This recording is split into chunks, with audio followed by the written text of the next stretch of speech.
Hello అండి, welcome to Telugu officers channel. ఇవాళ మనం అక్టోబర్ 18వ తేదీకి సంబంధించిన కరెంట్ అఫైర్స్ గురించి చూద్దాం. ఇవాటి మన ఫస్ట్ ఆర్టికల్ చూడండి. స్వలింగ వివాహాల చట్టబద్ధతికి సుప్రీంకోర్టు నో చెప్పటం జరిగింది, అంటే నిరాకరించింది. అంతేకాదు ఇంకోవైపేమో ఈ స్వలింగ వివాహాలకు చట్టబద్ధత కల్పించాలన్నట్టుగా ప్రపంచవ్యాప్తంగా కొన్ని సంవత్సరాలుగా ఉద్యమాలు, ఆందోళనలు ఇలాంటివన్నీ జరుగుతున్నాయి. అయితే కొన్ని దేశాలేమో ఈ స్వలింగ సంపర్కులకి సంబంధించిన వివాహాలకి చట్టబద్ధత కల్పిస్తూ నిర్ణయం తీసుకోవటం జరిగింది. కానీ మన భారతదేశంలో మాత్రం ఈ వివాహాలకి సంబంధించి చట్టబద్ధత కల్పించాలి అన్నటువంటి నిర్ణయాన్ని సుప్రీంకోర్టు ఇప్పుడు పార్లమెంటుకి ఇవ్వటం జరిగింది. ఇది పార్లమెంటు పరిధిలో ఉన్నటువంటి అంశం, దీంట్లో మేమేమీ చేయలేము అన్నట్టుగా చెప్పింది. అయితే 5 సభ్యులతో కూడినటువంటి రాజ్యాంగ ధర్మాసనం ఈ తీర్పిచ్చింది. అయితే ఇక్కడ మనం చూస్తే 3:2 రేషియోలో, అంటే 3:2 మెజారిటీతో తీర్పు అనేది ఇవ్వటం జరిగింది. ఇందులో స్వలింగ సంపర్కుల యొక్క వివాహ చట్టబద్ధతకి సంబంధించి మాకు సరే అన్నట్టుగా 2 ఇక్కడ తీర్పునిస్తే, లేదు అన్నట్టుగా 3 తీర్పునివ్వటం జరిగింది. అయితే ఈ తీర్పులో భాగంగా ఈ స్వలింగ సంపర్కులు సహజీవనంలో ఉండొచ్చు అన్నట్టుగా చెప్పింది. అలాంటి వాళ్ళ మీద ఎలాంటి వివక్ష కూడా చూపించకూడదు, వాళ్ళకుండే హక్కుల్ని ఇటు కేంద్రం అలాగే రాష్ట్ర ప్రభుత్వాలు కాపాడాలి అన్నట్టుగా సుప్రీంకోర్టు ఆదేశాలను జారీ చేసింది కూడా. అయితే ప్రపంచవ్యాప్తంగా ఇప్పటి వరకు కూడా మనం చూస్తే 34 దేశాల్లో స్వలింగ సంపర్కుల వివాహాలు చట్టబద్ధమయ్యాయి. అయితే వచ్చే ఏడాది 35వ దేశంగా ఇందులో ఎస్టోనియా అన్నటువంటి చేరబోతోంది.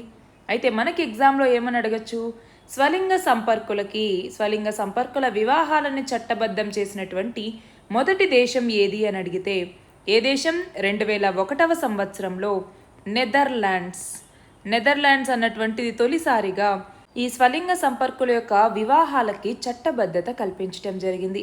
మనం చూస్తే నెదర్లాండ్ తర్వాత బెల్జియం, తర్వాత కెనడా, స్పెయిన్, దక్షిణాఫ్రికా ఇలాంటి చాలా దేశాలు స్వలింగ సంపర్కుల యొక్క వివాహాలకి చట్టబద్ధత కల్పించడం జరిగింది. అయితే ఇక్కడ సుప్రీంకోర్టు ఇచ్చినటువంటి తీర్పును గనక మనం గమనిస్తే, ఒకటి, స్వలింగ సంపర్కుల యొక్క హక్కుల్ని నిర్దేశించటం కోసం కేంద్రం ఒక కమిటీని ఏర్పాటు చేయాలి అన్నట్టుగా చెప్పింది.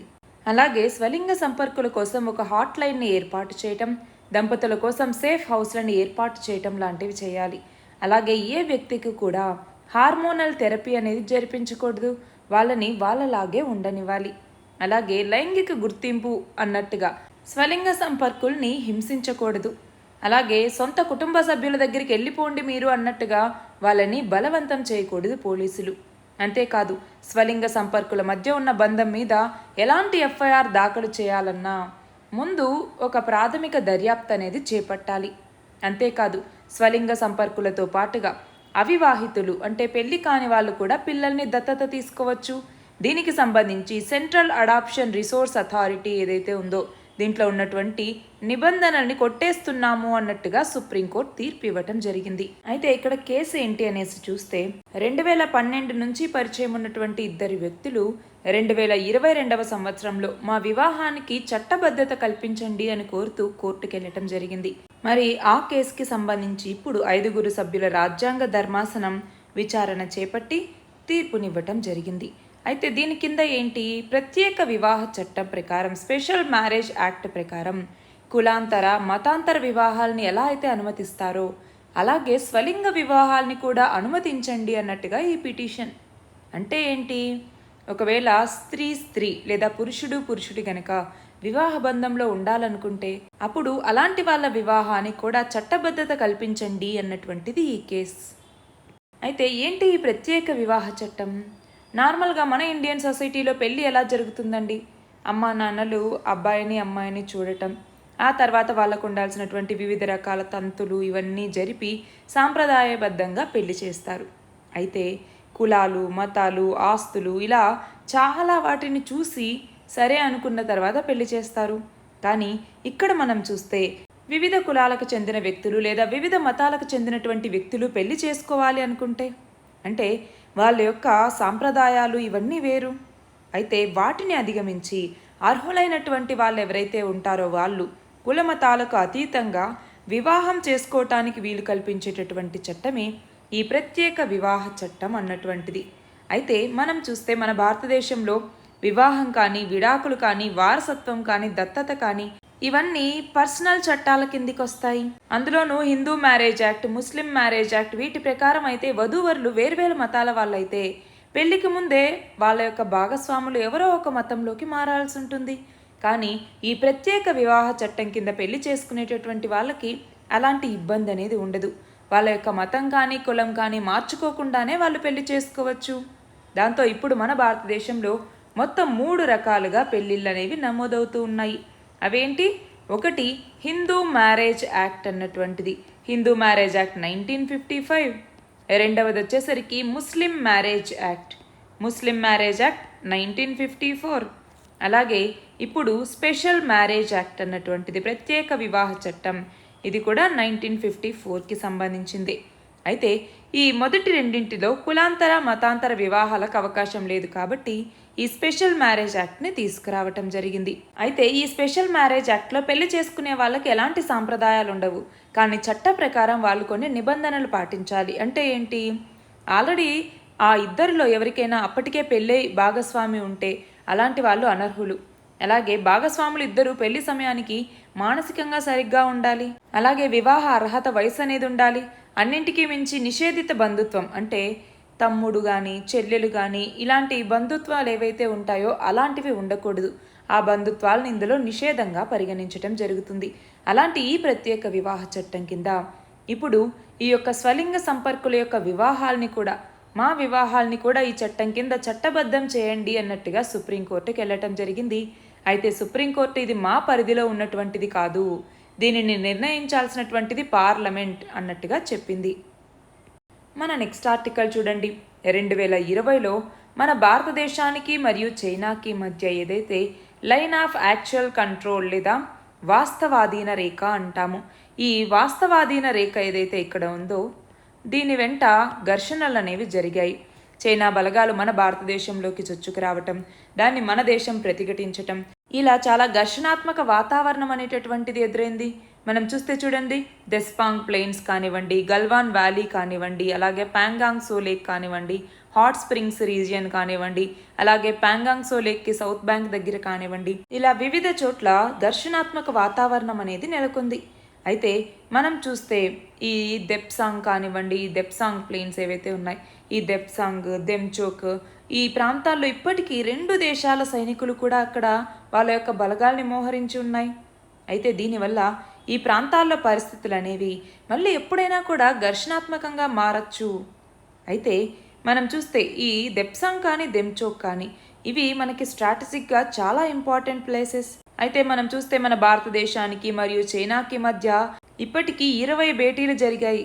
అయితే ఇందులో ఏంటి, చైనా ఏమో దెమ్చోక్ నుంచి తన యొక్క సైనిక బలగాల్ని వెనక్కి తీసుకోవటానికి ఒప్పుకుంటోంది, కానీ దెప్సాంగ్ నుంచి తన యొక్క సైనిక బలగాల్ని వెనక్కి తీసుకోవటానికి ఒప్పుకోవట్లేదు. మనం చూస్తే ఈ దెప్సాంగ్ మైదాన ప్రాంతంలో చైనా యొక్క బలగాలు సుమారు 18 కిలోమీటర్ల మేర మన భూభాగంలోకి రావటం జరిగింది. మరి మీరు వెనక్కి వెళ్ళిపోండి అనేసి అడుగుతుంటే ఇప్పుడు చైనా ఏమంటోంది, మేము ఇప్పుడు ఉన్నటువంటి ప్రాంతం నుంచి భారత భూభాగంలో ఇంకొక 15 నుంచి 20 కిలోమీటర్ల మేర బఫర్ జోన్ని ఏర్పాటు చేయండి, అప్పుడు మేము వెనక్కి వెళ్తాము అన్నట్టుగా చైనా డిమాండ్ చేస్తోంది. అంటే ఇక్కడ బఫర్ జోన్ అంటే అక్కడ 2 దేశాలకు చెందినటువంటి సైనికులు ఎవ్వరూ కూడా అక్కడ ఉండకూడదు. దానికి అంగీకరిస్తేనే దెప్సాంగ్ నుంచి మా సైనికుల్ని వెనక్కి తీసుకుంటాము అన్నట్టుగా ఇక్కడ చైనా చెప్తోంది. కానీ మన భారతదేశం ఏమో దీనికి ఒప్పుకోవట్లేదు. మనం చూస్తే ఇప్పుడు తూర్పు లద్దాఖ్లో 65 గస్తీ పాయింట్లుంటే అందులో 26 పాయింట్లకి ఇప్పుడు మన బలగాలు వెళ్ళలేకపోతున్నాయి. అలాంటి పరిస్థితుల్లో ఒకవేళ చైనా కోరుతున్నట్టుగా మనం బఫర్ జోన్ని ఏర్పాటు చేస్తే అప్పుడు మన భూభాగం మీద మరింతగా మనం పట్టు కోల్పోయేటటువంటి అవకాశం అనేది ఉంటుంది. కాబట్టి దీనికి మనం ఒప్పుకోవట్లేదు. అయితే ఇప్పుడేంటి, బలగాలను వెనక్కి తీసుకున్నామంటే పూర్తి స్థాయిలో ఇంతకు ముందు పరిస్థితి ఉంది అన్నటువంటిది కాదు కదా. ఇప్పుడు బఫర్ జోన్ని ఏర్పాటు చేయండి అంటే ఆ స్థలాన్ని మనం కోల్పోయే పరిస్థితి అనేటటువంటిది రావచ్చు. అలాంటి నేపథ్యంలో మన భారతదేశం అన్నటువంటిది ఆచితూచి అడుగులేయాల్సినటువంటి అవసరం అనేది ఉంది. మన నెక్స్ట్ ఆర్టికల్ చూడండి, ఆరోగ్య బీమాకి సంబంధించి. ఆరోగ్య బీమా మనకి సస్టైనబుల్ డెవలప్మెంట్ గోల్స్ లేదా సుస్థిరాభివృద్ధి లక్ష్యాలు అంటాం.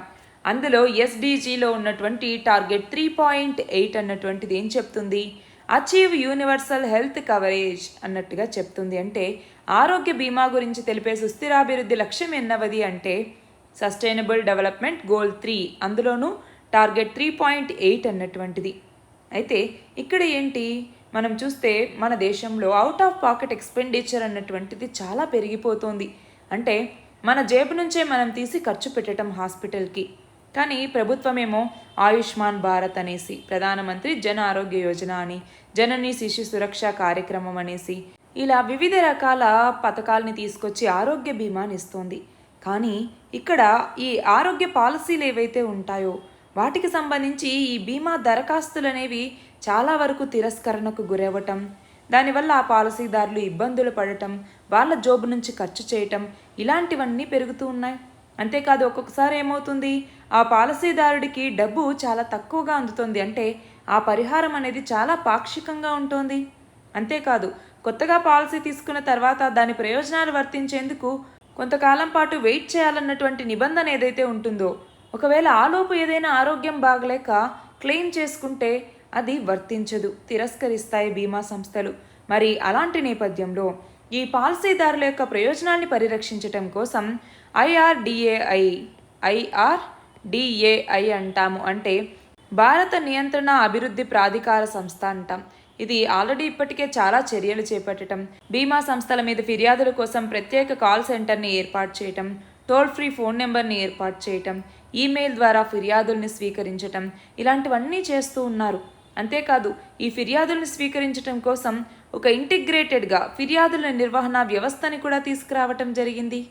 అయితే ఇన్ని చేస్తూ ఉన్నా కూడా ఇప్పటికీ ఆ ఫిర్యాదులు అనేవి వస్తూ ఉన్నాయి. అలా ఈ పరిహారాలు అనేవి, ఆ దరఖాస్తులు తిరస్కరణకు గురవ్వటం లేదా పాక్షికంగా పరిహారం అందటం ఇవన్నీ ఇంకా జరుగుతున్నాయి. మరి ఈ నేపథ్యంలో ఏం చేయాలి? ఈ క్లెయిమ్ పరిష్కారాలు ఎక్కువగా ఉండి ఎక్కువ ఆసుపత్రుల నెట్వర్క్ని కలిగి ఉండేటటువంటి ఆరోగ్య బీమా సంస్థలకి పాలసీదారులు ఎక్కువ ప్రాధాన్యత అనేది ఇవ్వాలి.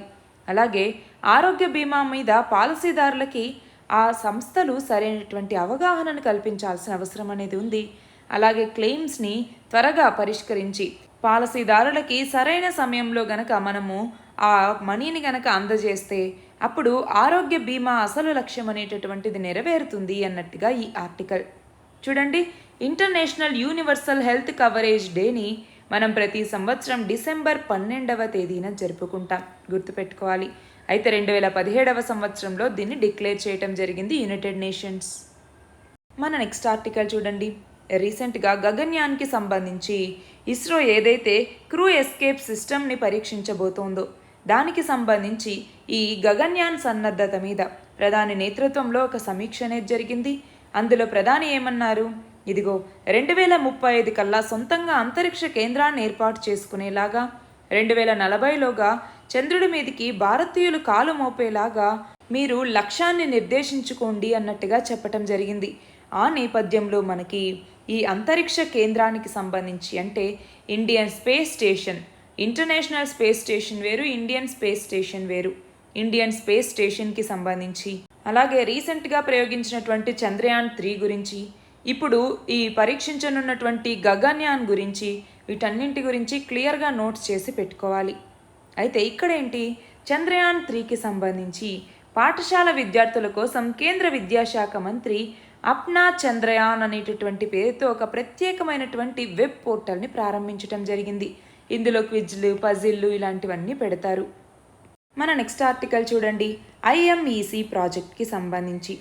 ఐఎంఈసి ఏంటి ఈ project? India middle east Europe economic corridor అనేసి పిలుస్తూ ఉంటాము. రీసెంట్గా G20లో భాగంగా దీన్ని ప్రకటించడం జరిగింది. ఇందులో భాగంగా ఏంటి, 2 కారిడార్స్ అనేవి ఉంటాయి. ఏంటి ఈ 2 కారిడార్స్? ఒకటి వచ్చేసరికి ఈస్ట్ కారిడార్ అన్నటువంటిది, ఇది ఇండియాని అరేబియన్ గల్ఫ్తో కనెక్ట్ చేస్తుంది. రెండవది వచ్చేసరికి నార్థన్ కారిడార్ అన్నటువంటిది, ఇది గల్ఫ్ని యూరప్తో కనెక్ట్ చేయటం జరుగుతుంది. దీని కింద రైల్ కనెక్టివిటీని, షిప్ కనెక్టివిటీని, రోడ్ ట్రాన్స్పోర్ట్ రూట్స్ని కూడా ఎక్స్టెండ్ చేస్తారు. అయితే ఇందులోకి వచ్చేసరికి ఏ దేశాలు ఇందులో భాగస్వాములుగా ఉన్నాయి? ఎగ్జామ్ పాయింట్ ఆఫ్ వ్యూలో ఇంపార్టెంట్ అండి. ఏ కంట్రీస్ ఇందులో సిగ్నటరీస్గా ఉన్నాయి అన్నట్టుగా అడగచ్చు. లేదా ఆప్షన్స్లో మనకి కొన్ని ఇచ్చి ఇందులో ఏవి ఈ ఐఎంఈసి ప్రాజెక్ట్లో భాగంగా ఉన్నాయి అంటే ఏ దేశాలు? మన ఇండియా ఇందులో ఉంది. అలాగే యుఎస్ఏ ఇందులో ఉంది. మనం ఇక్కడ గమనిస్తే మన ఇండియాని అరేబియన్ గల్ఫ్ని యూరప్ని కనెక్ట్ చేసేటటువంటి ప్రాజెక్ట్ ఇది. దీంట్లో యుఎస్ఏ ఎక్కడుంటుందిలే అన్నట్టుగా ఆప్షన్ని ఎలిమినేట్ చేసే అవకాశాలు ఉన్నాయి. సో గుర్తుపెట్టుకోవాలి, యుఎస్ఏ ఇందులో ఉంది. అలాగే సౌదీ అరేబియా ఇందులో ఉంది. యుఏఈ అన్నటువంటిది ఇందులో ఉంది. అలాగే యూరోపియన్ యూనియన్ ఇందులో భాగస్వామిగా ఉంది. అలాగే ఇటలీ, అలాగే ఫ్రాన్స్ మరియు జర్మనీ, ఈ దేశాలన్నీ కూడా ఇందులో సిగ్నటరీస్గా ఉన్నాయి. అయితే దీని కింద పోర్టులు ఏవేవి కనెక్ట్ చేస్తారన్నట్టుగా గుర్తుపెట్టుకోవాలి. ఫర్ ఎగ్జాంపుల్ ఇండియాలో అయితే Mundra port, Kandla port, Jawaharlal Nehru port trust వీటిని కనెక్ట్ చేయటం జరుగుతుంది. అదే ఇజ్రాయెల్లో అయితే హైఫా పోర్ట్ అన్నటువంటిది. యూరోప్లోకి వచ్చేసరికి గ్రీస్లో, ఇటలీలో, ఫ్రాన్స్లో వివిధ రకాల పోర్టుల్ని ఇందులో కనెక్ట్ చేస్తారు. మిడిల్ ఈస్ట్లోకి వచ్చేసరికి యుఏఈలో, అలాగే సౌదీ అరేబియాకి సంబంధించిన కొన్ని పోర్ట్స్ని ఇందులో కనెక్ట్ చేయటం జరుగుతుంది. అయితే ఇక్కడ గుర్తుపెట్టుకోవాల్సింది ఏంటి, దీని యొక్క ఆబ్జెక్టివ్ ఏంటి, ఎందుకని ఈ ఐఎంఈసి ప్రాజెక్ట్ని తీసుకొచ్చారు అంటే దీని ద్వారా ఒక కాంప్రహెన్సివ్ ట్రాన్స్పోర్టేషన్ నెట్వర్క్ని క్రియేట్ చేయటం. అంటే రోడ్డు, రైలు, సీ రూట్స్ ద్వారా ఇండియాని మిడిల్ ఈస్ట్తోనూ యూరప్తోనూ కనెక్ట్ చేయటం. రెండవది ట్రాన్స్పోర్ట్ ఎఫిషియన్సీని పెంచటం, అలాగే కాస్ట్ని తగ్గించటం, ఎకనామిక్ యూనిటీని పెంచటం, ఎంప్లాయ్మెంట్ జనరేషన్ అన్నటువంటిది, గ్రీన్ హౌస్ గ్యాస్ ఎమిషన్స్ని తగ్గించటం, ఇవన్నీ లక్ష్యం. అంతేకాదు ఏషియాని, యూరప్ని, మిడిల్ ఈస్ట్ని కూడా ఇంటిగ్రేట్ చేయాలి, వాటి మధ్య ట్రేడ్ మరియు కనెక్టివిటీని మరింతగా పెంచాలన్నటువంటి ఆబ్జెక్టివ్తో తీసుకొచ్చినటువంటిదే ఈ ఐఎంఈసి ప్రాజెక్ట్ అన్నటువంటిది. అయితే ఇది మనం చూస్తే చైనా యొక్క బెల్ట్ అండ్ రోడ్ ఇనిషియేటివ్కి ఇది కౌంటర్గా తీసుకొచ్చినటువంటిది అని చెప్పచ్చు. అంతేకాదు ఇక్కడ మనం చూస్తే వివిధ రకాల సివిలైజేషన్స్ని, కాంటినెంట్స్ని ఇది ఇంటిగ్రేట్ చేస్తుంది. అలాగే పాకిస్తాన్కి సంబంధించి ఈ ఐఎంఈసి అన్నటువంటిది ఇది బైపాస్ చేస్తుంది. అంటే మన భారతదేశం నుంచి గల్ఫ్ దేశానికి మధ్య సీ రూట్ అనేది ఉంటుంది కాబట్టి ఇక్కడ పాకిస్తాన్ని మనం బైపాస్ చేస్తున్నాం. అలాగే అరేబియన్ పెనిన్సులాతో మనం స్ట్రాటజిక్గా ముందుకెళ్ళటానికి, అంటే పొలిటికల్ స్ట్రాటజిక్ లింక్స్ని ఏర్పాటు చేసుకోవటానికి ఇది ఉపయోగపడుతుంది. అలాగే అరేబియన్ పెనిన్సులాలో ఉన్నటువంటి పొలిటికల్ టెన్షన్స్ని తగ్గించడానికి, అక్కడ ఇంట్రా రీజనల్ కనెక్టివిటీని పెంచడానికి ఇది ఉపయోగపడుతుంది. అంటే ఇక్కడ గుర్తుపెట్టుకోవాల్సింది ఏంటి అంటే ఇన్ఫ్రాస్ట్రక్చర్ ఫర్ పీస్ అన్నటువంటిది గుర్తుపెట్టుకోవాలి. అలాగే ఆఫ్రికాకి సంబంధించి కూడా, అంటే ఇటు యుఎస్ఏతో, యూరోపియన్ యూనియన్తో ఇంటిగ్రేట్ అవుతూ ఉంది కాబట్టి ఈ మోడల్ని నెక్స్ట్ ట్రాన్స్ ఆఫ్రికన్ కారిడార్ ద్వారా కూడా డెవలప్ చేసే అవకాశాలు కూడా ఉన్నాయి. సో ఇవన్నీ కూడా దీనికి సంబంధించి బెనిఫిట్స్గా మనం చెప్పచ్చు. మరి ఛాలెంజెస్ ఏంటి అంటే లాజిస్టిక్స్, కనెక్టివిటీ ఇష్యూస్ అనేవి ఉన్నాయి. అలాగే రైల్ లింక్స్ అనేవి చాలా వరకు మిస్ అయి ఉన్నాయి, కొత్తగా కన్స్ట్రక్షన్ చేయాల్సి ఉంటుంది చాలా వరకు. అలాగే ఇందులో మల్టిపుల్ కంట్రీస్ ఇన్వాల్వ్ అయ్యాయి కాబట్టి వాటి మధ్య కోఆర్డినేషన్ అన్నటువంటిది ఇంపార్టెంట్.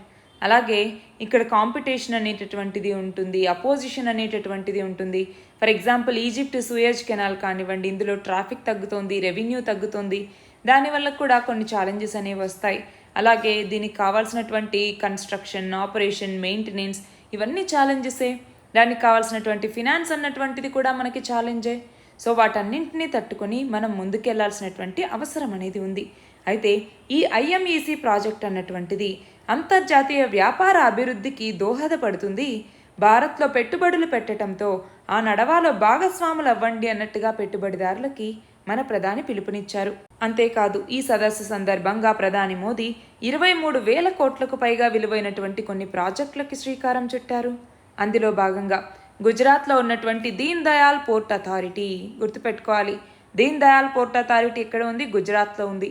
అక్కడ 4,500 కోట్ల రూపాయలతో టూనా టెక్రా అనేటటువంటి ఒక గ్రీన్ఫీల్డ్ టెర్మినల్ని పీపీపీ విధానంలో నిర్మించబోతున్నారు. దీనికి ఇప్పుడు ప్రధాని నరేంద్ర మోదీ శంకుస్థాపన చేయటం జరిగింది. అలాగే ఐఎంఈసి ద్వారా మన భారత వాణిజ్యానికి ఈ యొక్క Deen Dayal port authority terminal అన్నటువంటిది ఒక గేట్వే లాగా పనిచేస్తుంది అన్నట్టుగా చెప్పటం జరిగింది. అంతేకాదు అమృత్ కాల్ విజన్ 2047 అనేటటువంటి పేరుతో ఒక దార్శనిక పత్రాన్ని కూడా రిలీజ్ చేశారు. మన నెక్స్ట్ ఆర్టికల్ చూడండి, 69వ జాతీయ చలనచిత్ర అవార్డులకి సంబంధించి. అలాగే దాదా సాహెబ్ ఫాల్కే పురస్కారం ఎవరికి దక్కింది? వహీదా రెహమాన్, నటి అయినటువంటి వహీదా రెహమాన్కి, ఈమెకి ఈ సంవత్సరం దాదా సాహెబ్ ఫాల్కే పురస్కారం అందుకుంది. అది కాకుండా ఇక్కడ 69వ జాతీయ చలనచిత్ర అవార్డులకి సంబంధించి బెస్ట్ యాక్టర్ అవార్డు ఎవరికి వచ్చింది? అల్లు అర్జున్కి. బెస్ట్ పాపులర్ ఫిల్మ్ ఏంటి? RRR. అలాగే బెస్ట్ హోల్సమ్ ఫిల్మ్ ఏంటి? RRR. బెస్ట్ కొరియోగ్రఫీ ఏంటి? RRR. బెస్ట్ విఎఫ్ఎక్స్ ఏంటి? RRR. బెస్ట్ యాక్షన్ డైరెక్షన్ ఏంటి? RRR. ఇవన్నీ కూడా RRRకి సంబంధించి వచ్చినటువంటివే. అలాగే బెస్ట్ ఫీచర్ ఫిల్మ్ వచ్చేసరికి రాకెట్రీ ది నంబి ఎఫెక్ట్ అన్నటువంటిది. బెస్ట్ మ్యూజిక్ డైరెక్టర్ వచ్చేసరికి డిఎస్పి. బెస్ట్ బీజిఎం వచ్చేసరికి MM Keeravani. Best Tamil film ఏమో కడైసి వివసాయి అన్నటువంటిది. స్పెషల్ మెన్షన్ కూడా ఈ సినిమాకే వచ్చింది. బెస్ట్ యాక్ట్రెస్ అవార్డేమో కృతి సనన్ అలాగే ఆలియా భట్ వీళ్ళిద్దరికీ కలిపి ఈ సంవత్సరం బెస్ట్ యాక్ట్రెస్ అవార్డుని ఇవ్వటం జరిగింది. బెస్ట్ స్క్రీన్ ప్లే వచ్చేసరికి గంగూబాయ్ కతియావాడి అలాగే నయత్తు సినిమాకి సంబంధించి. అలాగే బెస్ట్ తెలుగు ఫిల్మ్ వచ్చేసరికి ఉప్పెన. బెస్ట్ కన్నడ ఫిల్మ్ వచ్చేసరికి 777 చార్లీ. బెస్ట్ ప్లేబ్యాక్ సింగర్ వచ్చేసరికి శ్రేయా ఘోషల్. ఇలా వివిధ కేటగిరీలకి సంబంధించి ఈ 69వ జాతీయ చలనచిత్ర అవార్డుల యొక్క ప్రధానోత్సవం అనేది జరిగింది. ఇక్కడ చూడండి, ఐక్యరాజ్య సమితిలో భారత శాశ్వత ప్రతినిధిగా అరిందమ్ బాగ్చి ఈయన అక్టోబర్ 16వ తేదీన నియమితులవ్వటం జరిగింది. రుచిరా కాంబోజ్ స్థానంలో ఈ నియామకం అనేది జరిగింది. నెక్స్ట్ చూడండి, 2028 లాస్ ఏంజలస్ ఒలింపిక్స్లో క్రికెట్ని అధికారికంగా చేర్చబోతూ ఉన్నారు. దాంతోపాటుగా స్క్వాష్, బేస్బాల్, సాఫ్ట్బాల్, లక్రాస్, ఫ్లాగ్ ఫుట్బాల్ని చేరుస్తూ ఉన్నట్టుగా ఇంటర్నేషనల్ ఒలింపిక్స్ కమిటీ అన్నటువంటిది చెప్పింది. ఇక్కడ మనం చూస్తే ప్రపంచంలో అత్యంత ఆదరణ కలిగినటువంటి క్రీడల్లో ఫుట్బాల్ తర్వాత 2వ స్థానంలో క్రికెట్ ఉంది. అయితే ప్రపంచవ్యాప్తంగా చూడండి, ఫుట్బాల్కి 350 కోట్ల మంది అభిమానులుంటే క్రికెట్కి దాదాపు 250 కోట్ల మంది అభిమానులు ఉన్నారు. ఫిఫా ర్యాంకింగ్స్లో మనం చూస్తే 207 పురుషుల ఫుట్బాల్ దేశాలుంటే 186 మహిళల ఫుట్బాల్ దేశాలున్నాయి. అదే ఐసీసీ T20 ర్యాంకింగ్స్లో 87 పురుషుల క్రికెట్ జట్లు, 66 మహిళల జట్లు ఉన్నాయి. నెక్స్ట్ చూడండి, ఈక్వెడార్కి కొత్త అధ్యక్షుడిగా డేనియల్ నొబోవా. పేరు గుర్తుపెట్టుకోవాలి, డేనియల్ నొబోవా. ఏ దేశానికి నూతన అధ్యక్షుడిగా ఎన్నికయ్యారు? ఈక్వెడార్. రీసెంట్గా మధ్యంతర ఎన్నికలు అనేవి జరిగాయి. దాంట్లో ఇతనికి 52%, అపోజిషన్కి 42% ఓట్లు అనేవి రావటం జరిగింది. మనం చూస్తే ఈయన తండ్రి ఈక్వెడార్లోనే అత్యంత సంపన్నుడు కూడా. అయితే ఇక్కడ గుర్తుపెట్టుకోవాల్సిన ఇంకో విషయం ఏంటి అంటే, ఈక్వెడార్కి అత్యంత పిన్న వయసులో అంటే అత్యంత చిన్న వయసులో ఈక్వెడార్ అధ్యక్ష బాధ్యతల్ని తీసుకోబోతున్నటువంటి వ్యక్తి ఎవరు? డేనియల్ నొబోవా ఇతనే. నెక్స్ట్ చూడండి, 2023 అక్టోబర్ 5 నుంచి నవంబర్ 19 వరకు భారత్ ఆతిథ్యం ఇస్తున్నటువంటి ఐసీసీ వన్డే వరల్డ్ కప్ అన్నటువంటిది ఎన్నవది అంటే 13వది. చూడండి, 1975లో మొదటి వన్డే క్రికెట్ ప్రపంచ కప్ పోటీల్ని ఇంగ్లాండ్లో నిర్వహించారు. అందులో వెస్టిండీస్ విజేతగా నిలిచింది. 2వ వరల్డ్ కప్లో కూడా వెస్టిండీసే గెలిచింది. భారత్ 2 సార్లు 1983లో 2011లో 2 సార్లు ప్రపంచ కప్ విజేతగా నిలిచింది. ఆస్ట్రేలియా అత్యధికంగా 5 సార్లు ప్రపంచ కప్ విజేతగా నిలిచింది. శ్రీలంక ఒకసారి, పాకిస్తాన్ ఒకసారి, ఇంగ్లాండ్ ఒకసారి ఈ క్రికెట్ వరల్డ్ కప్ విజేతలుగా నిలిచాయి. ఇవి ఇవాల్టి important articles. All the very best and thank you very much.